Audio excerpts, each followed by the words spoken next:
Welcome to Music and Medicine. Welcome to Music and Medicine. Welcome to Music and Medicine. I'm your host, Dr. Maurice White.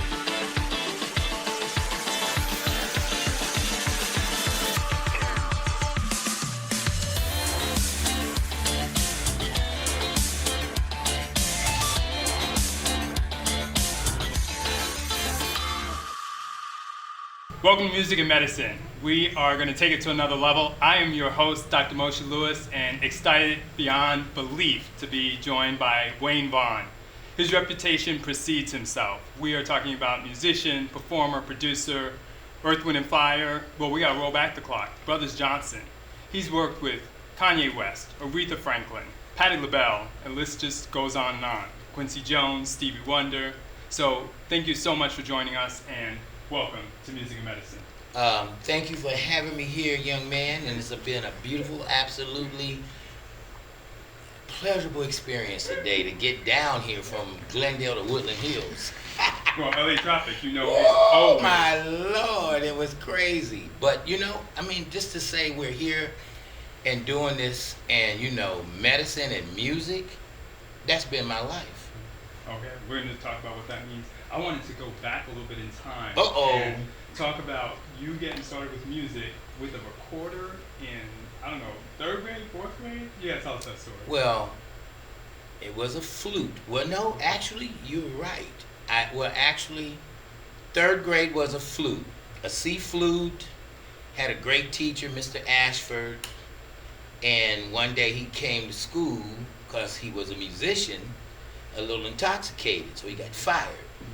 So we had no more flute and no more music activity until the 6th grade, where I learned how to play what was it? It was called it was like a recorder, but it wasn't as hip as a recorder.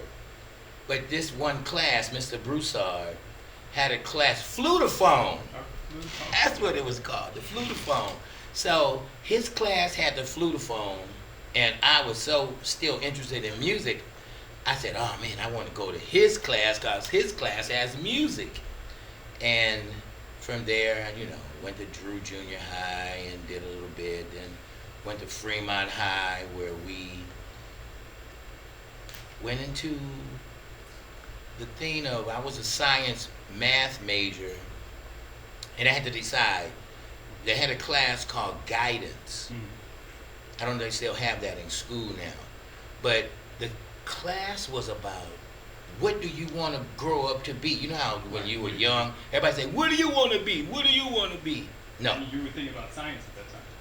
I was thinking about anything, but the thing about it was, I didn't know I wanted to be a musician, because that was a bold, you had to be good to be a musician. Yeah, right. You had to be, and I was a little bit intimidated by choosing that profession, but my brother brought me John Coltrane, African Brass, and Yusef Lateef live at Peps.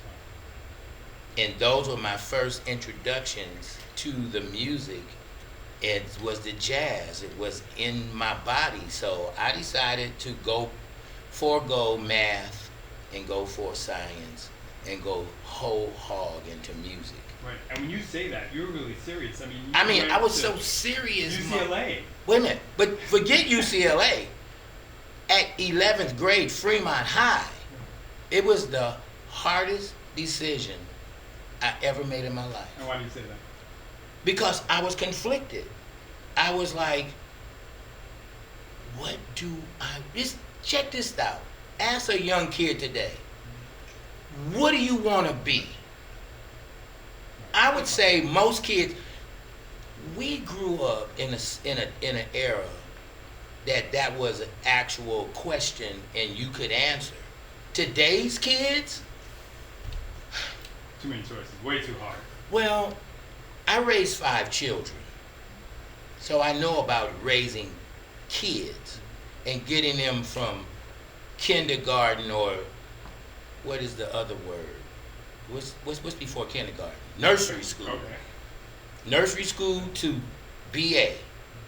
I know that road. And to ask a kid that question then was like expected. But to ask it now, Why you asking me such a hard question? I don't know what I wanted. But anyway, my groove was this. To go from a math science major to music was the hardest decision I ever made. But after I made it, I just stayed focused, and it was the most beautiful experience to this day that I've ever made. And I'm so happy that I did, but it's all relative because I'm still into math and science. Right. I never left it. It's just like music is math. Okay? It's like anything that I do, I look at producing a record. So it could be, I used to design suits. I did, Taste of Honey, Maurice and some of the Earth, Wind and Fire boys, the Emotions with their tuxedo dress. Well, I have that eye. I had guys used to come to me. No, check this out. The way I used to dress, put it like this, before Miami Vice, you know how Miami Vice dressed? Yeah. I was dressing like that 4 years before Miami Vice. So fashion forward, I guess, is a fancy word today. Miami Vice came out with my style of dressing after I've been dressing like that. The no socks, the flat shoes, the linen jackets. Then they came out with that. I stopped doing it because they made it commercial. So music and mathematics and science, it's all the same thing. Right. You see the tonalities behind it and the way it can impact the brain and then putting it together. So speaking of which, you're focused so much while you're at school that you don't get tempted to go out on the road and take a gig until your friend calls you, you're almost done, and now we're talking about Quincy. My baby, my buddy Charles Mims, I just talked to him before I came here today, who I had no idea we'd be talking about him today. But Charles Mims was putting together Quincy's orchestra to go on the road. Brothers Johnson was going to be the rhythm section for Quincy's orchestra. So the small world was, when I was going to school, I'm a jokester. I'm a prankster. I talk plenty shiznit. And I was working hard though on the back scene. But on the forward scene, everybody thought I was BSing. Right. And tell us what you mean by that, because I think... Well, it was a point that I was graduating, getting my BA before I left school. And the people that was at school weren't getting a BA. And one person told me, I said, well, I'm getting my BA. And they went, what? I thought you were BSing the whole time. Because in their opinion and their view of me, because I was like I am, they thought I was. But at the same time, they didn't know that I was doing a gig till 2 o'clock in the morning, come home and eat breakfast at 3 a.m. My mom would braid my hair so my fro would be back up to pop in the next morning, and then I would get up at 8:30 and go to school. And then talk to us about that lucky break. You have your own band, and then tell us about that history. Well, I had my own band called Daybreak, and I had a lot of bad musicians. I mean, from Gerald Brown that went out with Marvin Gaye, Charles Meeks, and James Bradley Jr., who went out with Charles Mangione, and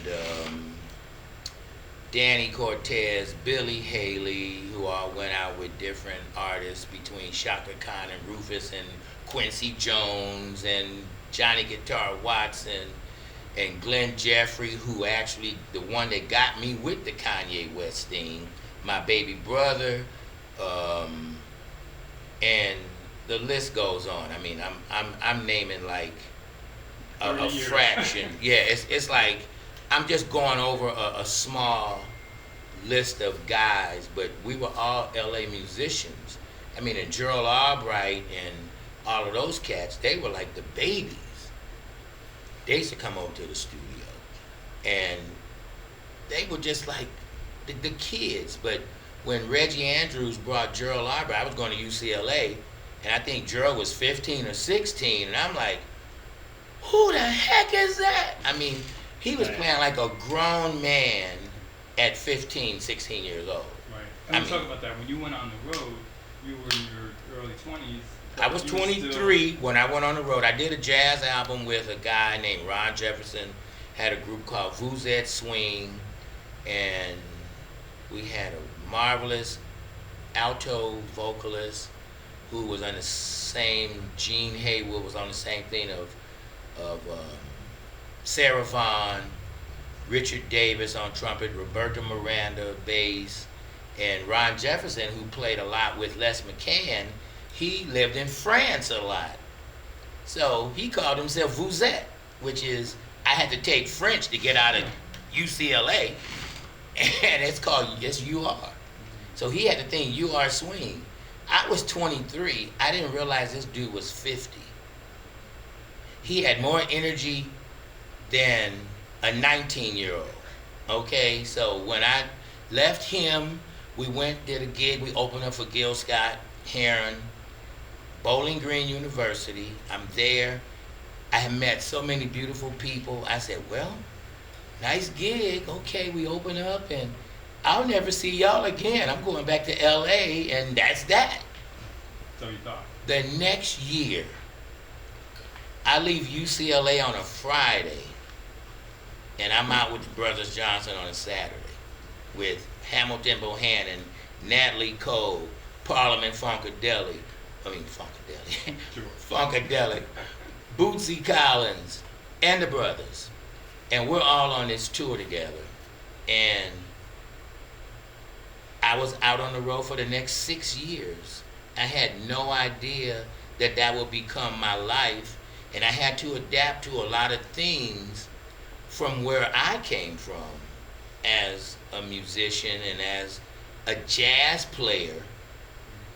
But I was just going because, you know, when Miles went funk, when Herbie went funk, when all the cats went funk, well, what else can you do?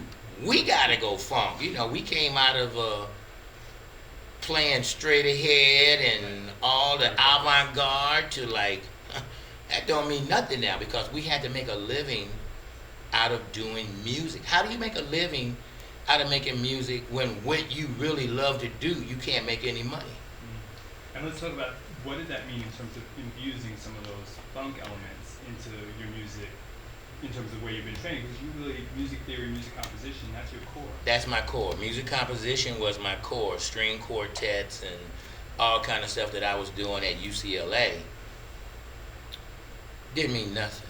I mean, thank God that I left Fremont High and went to LACC first. That's a junior college in town that Rudy Johnson, another black jazz artist, Raymond Pounds, Michael Stanton, Charles Mims, Janice Marie, Taste the Honey. She was in the school with us, and she said, Wayne, I'm leaving school. I said, well, where you going? Japan. Japan? You're leaving the country? I mean, we were kids. We were like 19.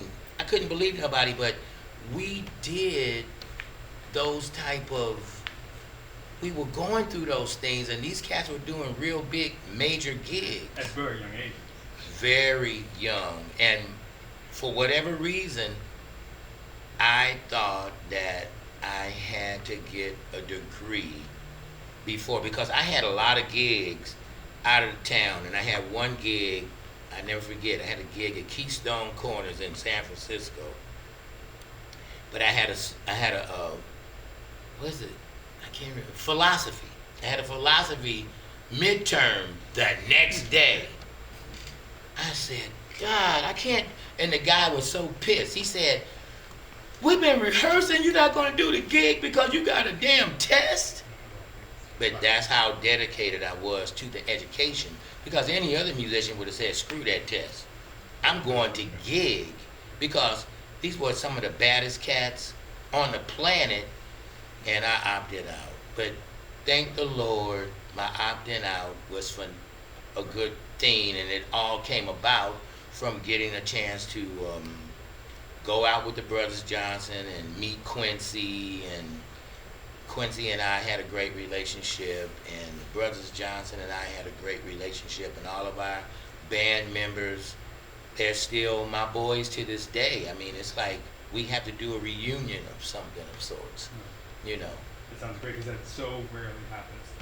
Transitioning to meeting and work with Maurice White, how did that come about? Well, we were on a tour with the Emotions, and Wanda and I, in the middle of the tour, threatened to write some songs together. Because Wanda, of course, she wrote Don't Want to Lose Your Love and Rejoice and all these other songs. So she was an established songwriter. I was an up-and-coming songwriter, but I knew I could write. And I had written a lot of songs, but hadn't got anything out. So we threatened to write. And every night after the gig, you know, we were going to write.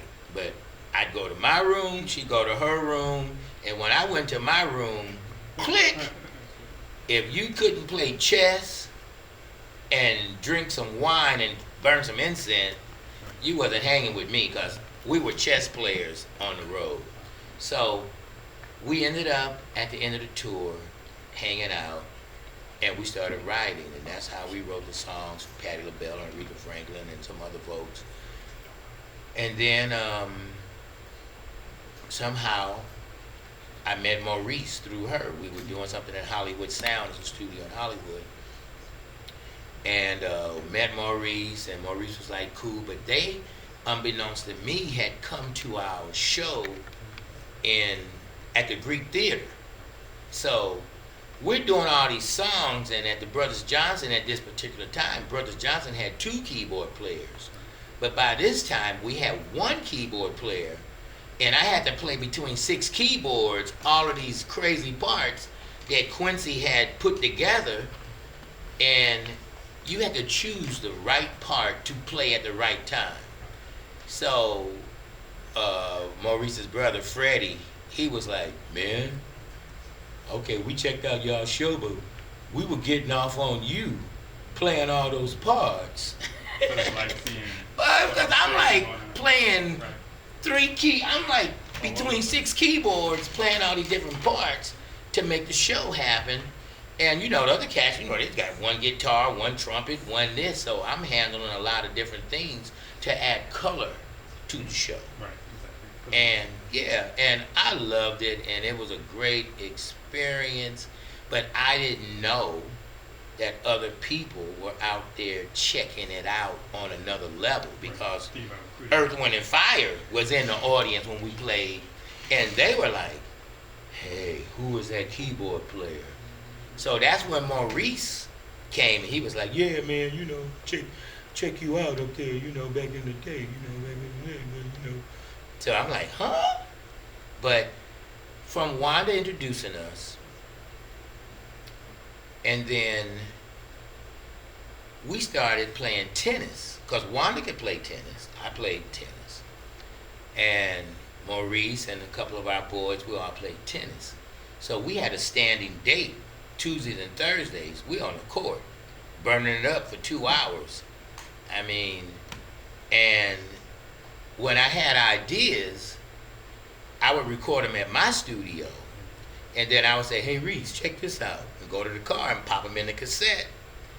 Yeah, man, I like that. But before all of that, we did the Emotions record. It was a record they did called Come Into My World, and we had some of the baddest musicians between Ricky Lawson and Kenny Burke from the 5 Stair Steps, and Tennyson Stevens, another bad piano player that I haven't seen since, and Marlo Henderson and Roland Batista, and the baddest percussionist that probably ever recorded, Paulinho da Costa. So we had all these badass musicians, and we record this record. And after the record, and we got all these bad tunes, and I wrote like 4 or 5 tunes or whatever, and then Maurice go, hey, Wayne, you got any tunes for the Fire? Because they just had a tune, a record that had a, you know, that was the Faces record that it was a great record to me. I liked it, but in terms of Wasn't a hit. what they consider a hit, what is a hit is how the public perceives it, and it's not how the public perceives it. It's how the marketing and people promote it and get it out there. So whatever, however the music is, it didn't get out there, and Maurice was definitely concerned about getting another song out there to be a smash because they used to hit records. So he said, Wayne, hey Wayne, you got any tunes for the Fire? I said, yeah, Reese, I got some tunes for the Fire. Yeah, I got some tunes. I'll make some. So I made a cassette, and we back on the tennis courts, and he was like, "Oh man, I like this." So out of the 4 tunes, we recorded 3. One of the tunes being Let's Groove. But all the songs, I wished to this day, I have no idea what that 4th tune was, and I know it was bad. I know it was bad, and I can't. Oh my God, if I could just go back into my brain and find that song, I would mess with it. But my thing is, once I write something, I'm off of it. And I'm on to the next thing. I don't play with my history. I'm always looking forward to the future. So I tell my kids that's how they grew up. Never read your press clippings. And then Maurice takes ill. I just want to get this last question in there. I know you guys were very close. What was that like for you going through that and trying to help him and things of that nature? Man,